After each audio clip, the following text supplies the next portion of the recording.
like a Hellcat.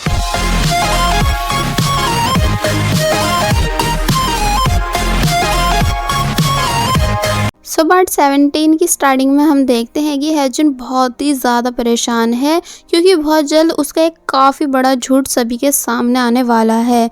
Then हमें miss डोही को दिखाया गया जो कि अभी तक इस सदमे में थी कि हैजुन प्रेसिडेंट ना की पोजीशन लेने वाला है, इसलिए नाही के वापस घर आने के बाद वो उससे भी इस बारे में डिस्कस करती हैं। मगर नाही कहती है कि वो हार चुकी है एंड अब चैन से जीना चाहती है, इसलिए कोई भी उसे परेशान ना करे। और फिर इतना कह सो गई कि तभी मिस डोही के पास एक न्यूज़ आई जिसमें लिखा था कि हैजुन की फॉरेन यूनिवर्सिटी MBA की डिग्री फेक है। तो ये रीड कर मिस डोही के होश उड़ गए। और वही हैरी जो कि नाकवन में है कि तभी इंजी उसे कॉल कर घर वालों के हालचाल पूछने लगी। तो तब हैरी बताता है कि मैं एकदम मस्त, मगर मिस मार्गरेट पता नहीं बाहर खड़े होकर क्या सोचती रहती हैं, जैसे उन्होंने कुछ छुपाया हो। और वहीं मिस्टर बॉग भी काफ़ी परेशान है जो पूरे घर में कुछ ढूंढ रहे हैं।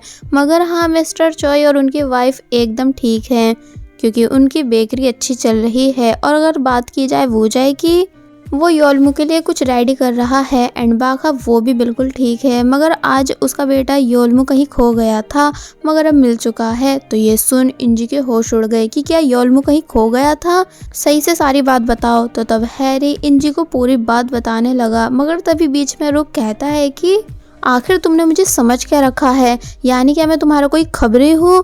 अगर तुम्हें यहाँ की इतनी ही फिक्र थी तो तुम यहाँ से गई ही क्यों? और फिर इतना कह कॉल कट कर देता है।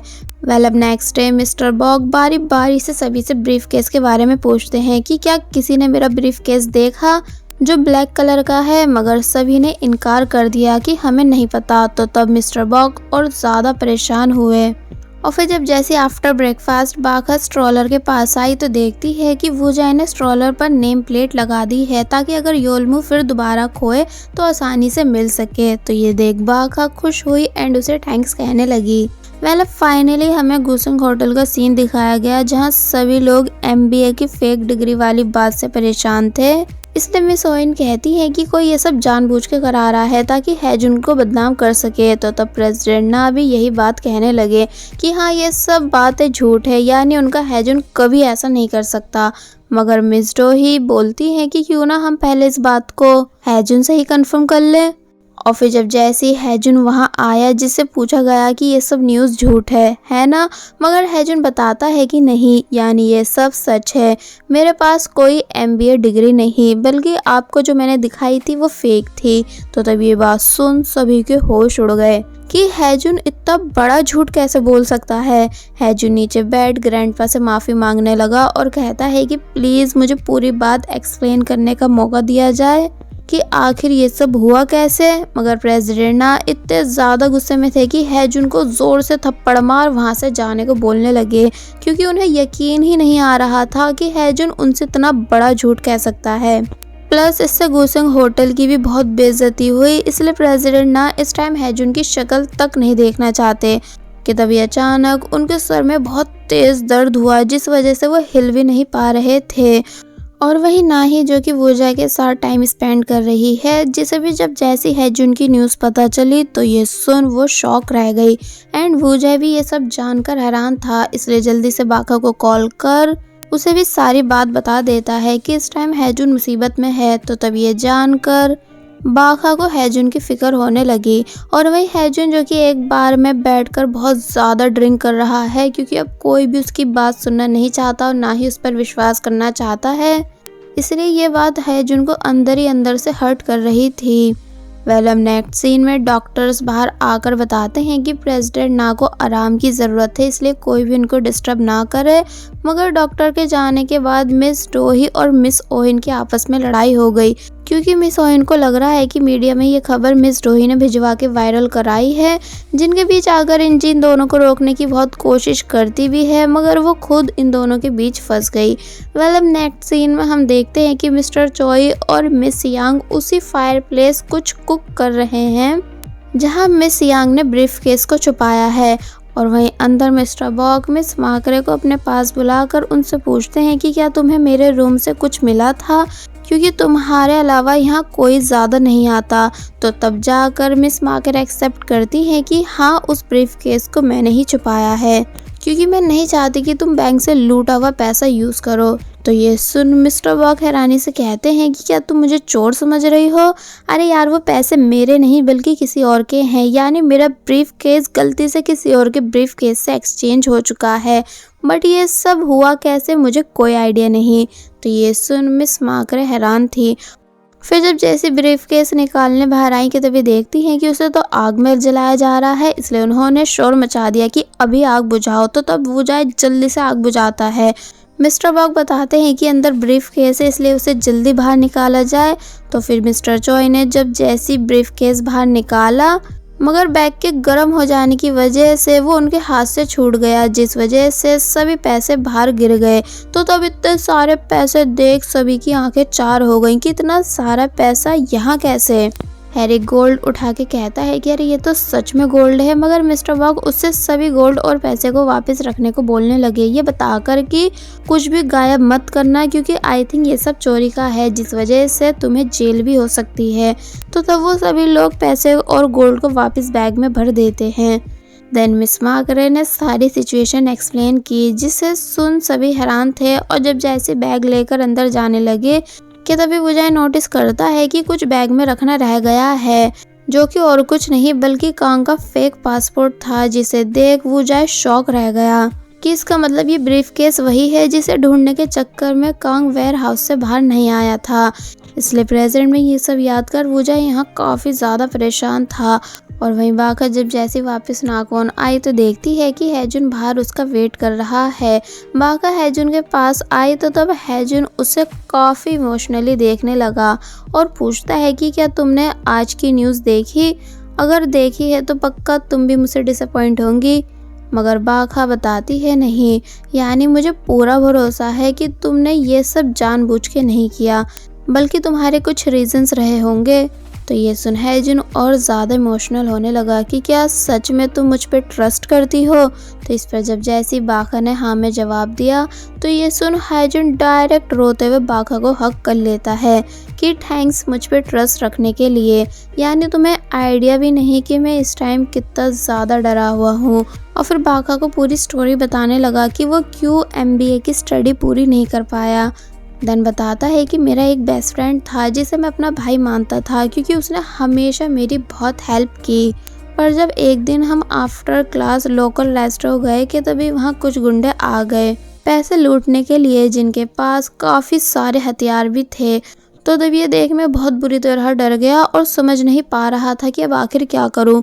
पुलिस भी रेस्टोरेंट के बाहर पहुंच चुकी थी, जिस वजह से फायरिंग स्टार्ट हो गई। और जब जैसे मैं गलती से शूट होने ही वाला था, मगर मेरा दोस्त मुझे पीछे कर शूट हो गया एक क्रिमिनल के हाथ, एंड उसकी तभी हैंड टू हैंड डेथ हो गई। इस इंसिडेंट का सदमा मेरे माइंड में घर कर चुका था, इसलिए मैंने बहुत कोशिश की एग्ज़ाम पर फोकस देने की, मगर मैं दे नहीं पाया एंड देन फेल हो गया। मैं चाहकर भी ये फेल होने की वाली बात अपने घर में नहीं बता सकता था, क्योंकि ग्रैंडपा और मॉम को मुझसे बहुत उम्मीदें थीं, इसलिए मैंने फेक डिग्री का यूज़ किया। जिन सभी बातों को सुन बाका हैरान थी, मगर फिर हैजुन को हिम्मत देने लगी कि सब ठीक हो जाएगा, यानी तुम ज़्यादा मत सोचो, क्योंकि मैं और योल्मू हमेशा तुम्हारे साथ हैं। माना तुम्हारी फैमिली इस टाइम शॉक में है, मगर धीरे धीरे वो सब भी तुम्हें समझेंगे। तो ये सुन हैजुन बाका से और ज़्यादा इम्प्रेस होने लगा कि कैसे पूरी दुनिया में सिर्फ बाका को उस पर ब्लाइंड ट्रस्ट है। इसलिए हैजुन यहाँ थोड़ा बहुत शांत हुआ एंड देन दिल से बाका को थैंक्स बोलने लगा। मगर अब क्योंकि ड्रंक हालत में वो ड्राइविंग नहीं कर सकता था, इसलिए बाका हैजुन के लिए कैब बुक करती है। दूसरी तरफ घर के अंदर सभी लोग जो कि मिस्टर बॉक की बातें सुन रहे थे कि मिस्टर बॉक को कैसे कैसे ये बैग मिला। तो तब हैरी कहता है मगर कुछ भी हो, पर ये हम ज़रूरतमंद लोगों के पास आया है, यानी गॉड चाहते हैं कि हम इस पैसे को आपस में बांट लें, क्योंकि इस टाइम हमसे ज़्यादा गरीब कोई नहीं, यानी हम सभी को पैसे की ज़रूरत है। मगर मिस मार्करे और मिस्टर बॉक ने हैरी को ऐसा करने से साफ मना कर दिया। और वहीं दूसरी तरफ विजय कांग के पासपोर्ट को देख अभी तक बहुत ज़्यादा परेशान है एंड सोचा जा रहा है कि उसे बाका को सच बताना चाहिए कि नहीं।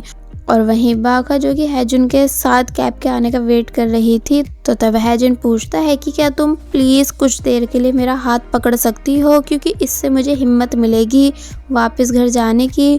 तो ये सुन बाका पहले तो इस चीज़ के लिए रेडी नहीं थी, मगर फिर बाद में मान गई एंड टाइटली हैजुन का हाथ पकड़ लेती है। हैजुन ये देख काफ़ी ज़्यादा खुश था कि चलो ऐसे ही सही, मगर अब ये मेरी सुन तो रही है। और फिर कैब के आने के बाद बाका को बहुत प्यार से बाय करने के बाद वहाँ से चला गया। नागवान के अंदर हैरी, मिस्टर चोई एंड मिस यांग जो कि अभी तक बैग को पागलों की तरह घूर रहे थे कि तभी बाका भी वहाँ आ गई एंड वो भी पूरी स्टोरी जान हैरान थी कि क्या सच में इतने सारे पैसे गलती से मिस्टर बॉग के पास आए।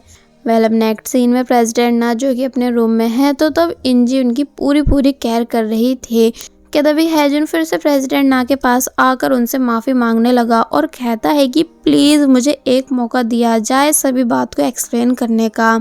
मगर प्रेसिडेंट ना उसकी एक नहीं सुनते, बल्कि चिल्ला कर हैजुन को वहाँ से जाने को कहने लगे, क्योंकि उन्हें लग रहा है कि हैजुन ने ये सारी चालबाजी उनकी पोजीशन लेने के लिए करी। मिस ओहिन अपने बेटे की साइड से प्रेसिडेंट ना से माफ़ी मांग रही थी। तो तब प्रेसिडेंट ना बोलते हैं कि मुझे लगा तुम एक टाइगर ट्रेन कर रही हो, मगर ये तो बिल्ली से भी बदतर निकला, इसलिए अभी तुम दोनों यहाँ से निकल जाओ और दोबारा विदाउट परमिशन मेरे रूम में मत आना, सिर्फ इंजी मेरे पास रहेगी। तो तब ये सुन वो दोनों वहाँ से चले गए, मगर इंजी को कहीं ना कहीं हैजुन के लिए काफ़ी बुरा फील हो रहा था। और वहीं दूसरी तरफ नाही एंड मिस डोही जो कि हैजुन के साथ ये सब होने के बाद काफ़ी ज़्यादा खुश हैं। इसलिए मिस डोही कहती हैं कि ये तुम्हारा सेकंड चांस है जो स्वर्ग से तुम्हारे फादर ने तुम्हारे लिए भेजा है, क्योंकि तुम कल उनसे मिलने गई थी, इसलिए अब हमें इस चांस को बिल्कुल भी मिस नहीं करना। ना ही पूछती है कि क्या ग्रैंडपा हैजुन को कंपनी से निकाल देंगे। तो इस पर मिस डोही ने हाँ में जवाब दिया, क्योंकि प्रेसिडेंट ना कभी किसी को दोबारा सेकंड चांस नहीं देते। तो तब ये बात सुन ना ही और ज़्यादा खुश हुई। दूसरी तरफ मिस ओहिन जिनका गुस्सा हैजुन पर से शांत हो चुका था, इसलिए हैजुन ने उन्हें भी अपने दोस्त की डेथ की पूरी स्टोरी बताई कि वो कैसे अपनी स्टडी पे फोकस नहीं कर पाया था। देन उसने मजबूरी में आकर सबसे झूठ कहा। तो ये सुन वो भी हैरान थी एंड अब क्योंकि ग्रैंडपा तक इस स्टोरी को सिर्फ इंजी के थ्रू ही पहुंचाया जा सकता है, क्योंकि आजकल वो सिर्फ अपनी गर्लफ्रेंड की सुनते हैं। तो तब मिस ओहिन ने इंजी से बात की कि वो ये सारा मैटर प्रेसिडेंट ना को समझाए। तो तब इंजी ने ऐसा ही किया, यानी वो प्रेसिडेंट ना को समझाती है कि हैजुन बिल्कुल भी एक बुरा इंसान नहीं और ना ही स्टडी में वीक है, तभी तो वो आपकी कंपनी को इतने अच्छे से हैंडल कर पाया। मगर बस उसके पास MBA की डिग्री इसलिए नहीं है क्योंकि एग्ज़ाम टाइम उसकी आंखों के सामने उसके बेस्ट फ्रेंड की डेथ हो गई थी, जिसका उसे बहुत बड़ा सदमा पहुंचा एंड वह एग्ज़ाम पर फोकस नहीं दे पाया। देन उसने मजबूरी में आकर आपसे झूठ कहा कि उसके पास डिग्री है। आप भी ये बात समझ सकते हैं, जब हम पर किसी चीज़ का बहुत ज़ोर होता है और हम उसे कर नहीं पाते, तो तब हमें उस टाइम झूठ के अलावा और कोई दूसरा रास्ता नहीं दिखता। इसलिए आपको प्लीज़ हैजुन की सिचुएशन समझकर उसे एक और मौका देना चाहिए। तो तब इन सभी बातों को ध्यान से सुनने और समझने के बाद प्रेसिडेंट ना कुछ सोचने लगे। और फिर जब जैसे इंजी बाहर आई तो तब मिस ओहिन उसको दिल से थैंक्स करती हैं कि मैंने तुम्हारे साथ क्या कुछ नहीं किया, मगर तुमने आज मेरी हेल्प की, इसलिए तुम्हारा दिल से थैंक्स। अब मैं कभी तुम्हें परेशान नहीं करूँगी। तो ये सुन इंजी खुश हो जाती है। पीछे से मिस डोई भी इन दोनों की बातें सुन चुकी थी, इसलिए पूछती हैं कि अरे वाह, क्या तुम दोनों ने टीम अप कर लिया है। मगर चलो जो भी हो, मुझे ग्रैंडपा से बात करनी है, इसलिए साइड हटो। मगर इंजी उन्हें अंदर जाने नहीं दे रही थी, क्योंकि कोई भी विदाउट इंजी की परमिशन अंदर नहीं जा सकता। तो तब मिस डोई को बहुत ज़्यादा गुस्सा आया और वो इंजी को मारने के लिए आगे बढ़ी, मगर मिस ओहिन ने इंजी को बचा लिया। बाका हैजुन की फिक्र में उसको कॉल करती है कि क्या वो ठीक है। तो ये सुन हैजुन खुश होने लगा कि बाका उसकी फिक्र कर रही है, इसलिए कहता है कि हाँ, अब मैं पहले से ठीक हूँ एंड थैंक्स आज मेरा हाथ पकड़ने के लिए, इससे मुझे बहुत अच्छा फील हुआ। तो ये सुन बाका मुकरने लगी कि नहीं, मैंने तो तुम्हारा कोई हाथ नहीं पकड़ा एंड कॉल भी मैंने तुम्हें इसलिए करी है क्योंकि तुम भी मेरा काफ़ी ख्याल रखते हो, इसलिए इन सब चीज़ों को गलत वे में लेने की ज़रूरत नहीं। और फिर तभी कॉल कट कर देती है, जिसकी ये सभी हरकतें देखने के बाद हैजुन हंसने लगा और कहता है कि ये सच में बहुत शाय है। दूसरी तरफ वो जाए जो कि पूरी रात परेशान रहा कांग का पासपोर्ट देखने के बाद, इसलिए फाइनली उसने सुबह सभी को असलियत बता दी कि ये बैग बाखा के हस्बैंड कांग का है क्योंकि इसके अंदर से मुझे कांग का पासपोर्ट मिला। तो तब ये बात सुन सभी लोग हैरान रह गए कि तुम कांग को कैसे जानते हो। तो तब हैजुन पूरी स्टोरी बताता है कि उस दिन मैं भी वेयर हाउस गया था जब आग लगी थी नाही के साथ, क्योंकि हम दोनों वहाँ छुपकर बातें कर रहे थे। मगर जब जैसे कांग हमारे सामने आया तो हमें लगने लगा कि उसे मिस डोही ने भेजा है। फिर बस हमारे बीच फाइट हुई एंड गलती से वहाँ आग लग गई। मैं आग बुझाना चाहता था मगर पेट्रोल को पानी समझ मैंने आग को और ज़्यादा भड़का दिया। देन कंडीशन धीरे धीरे बिगड़ने लगी। नाही की हालत ख़राब हो चुकी थी, इसलिए मैंने कांग से बहुत जिद करी कि वो बाहर चले, मगर कांग नहीं आया एंड देन कांग की जलकर डेथ हो गई। जिन सभी बातों को प्रेसिडेंट में जानकर बाखा बहुत बुरी तरह शॉक थी कि अगर तुम्हें ये सब पहले से पता था तो तुमने मुझे बताया क्यों नहीं, जबकि तुम मुझे रोज तड़पता हुआ देखते थे। वो जाए दिल से बाखा से माफ़ी मांगने लगा मगर वो उसकी एक नहीं सुनती बल्कि गुस्से में बाहर चली गई। तो तब वो जाए भी उसके पीछे पीछे आया और फिर से माफ़ी मांगता है, मगर बाखा कहती है कि मैंने तुम्हें हमेशा एक अच्छा इंसान समझा जबकि तुम बिल्कुल भी एक अच्छे इंसान नहीं, दोबारा मुझे कभी मेरे नाम से मत पुकारना। और फिर तभी गुस्से में वहाँ से चली जाती है। जिसे जाता देख हो जाए बस परेशान होता जाता है। वेल अब नाकवॉन के अंदर सभी बात करते हैं कि इसका मतलब जब वेयर हाउस में आग लगी थी तो वो जाए एंड ना ही ये दोनों भी वहीं थे कि तभी मिस्टर वॉक बताते हैं और मैं भी, यानी वहाँ ठीक वेयर हाउस के सामने एक फूड स्टॉल था जहाँ मैं ड्रिंक कर रहा था। फिर जब जैसी मुझे आग लगने का पता चला तो तब मैं वहाँ से चला गया था कि तभी हैरी बताता है कि वैसे उस रात मैं और इंजी भी वहीं थे क्योंकि हम दोनों एक दूसरे से पार्टी ले रहे थे जहाँ इंजी ड्रिंक कर कर के बेहोश हो चुकी थी। तो तब इन सभी की बातें सुनने के बाद मिस्टर चोई भी बताते हैं कि हाँ वैसे मैं और मेरी वाइफ हम दोनों भी उस रात वहीं थे, यानी हम पानी में कूदकर सुसाइड करने गए थे कि तभी हमने देखा कि सामने वेयर हाउस में आग लगी हुई है। तो तब ये बात सुन मिस मार्करे हैरानी से कहती हैं कि क्या ये कोई चमत्कार है, यानी तुम सभी लोग उस रात वहीं थे जब वेयर हाउस में आग लगी थी और फिर तुम सभी सेम गेस्ट हाउस में रहने आए। कि तभी मिस्टर चोई बोलते हैं कि अरे एक मिनट, मेरी कार वेयर हाउस के ठीक सामने पार्क थी, इसका मतलब ये कि जब आग लगी तो सब मेरी कार के कैमरे में रिकॉर्ड हो गया होगा, जिसका मेमोरी कार्ड मेरी वाइफ के पास है। तो ये सुन मिस यांग पूछती हैं कौन सा मेमोरी कार्ड, यानी मेरे पास तो कोई मेमोरी कार्ड नहीं।